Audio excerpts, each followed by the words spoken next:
අපි ව්‍යාපාර කරන්නේ ඇයි? මුදල් හම්බ කරන්න කියන එක නෙවෙයි. ඊට එහා ගැඹුරට යන්න. ඔයාගේ පරණ ව්‍යාපාරය ගැන හිතන්න.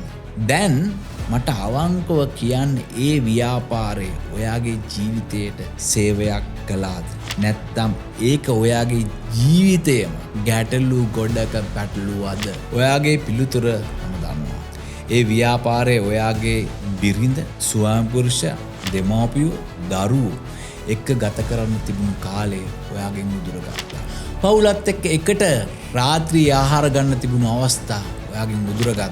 ෆන්ක්ෂන් එකකටවත් යන්න නිදහසක් නැති වෙන තරමට ඔයාගේ නිදහස උදුරගත්තා. හරි හැටි නිින්දක් ලබා ගන්න බැරි වෙන තරම් ඔයාව ස්ට්‍රෙස් කළා. ඔයාට හොඳ සෞඛ්‍යයක් පවත්වාගෙන යන්න බැරි තරම් ඔයා කාර්යබහුල කළා. අවසානයේදී ඒ ව්‍යාපාරය කඩා වැටුණා විතරක් නෙමෙයි.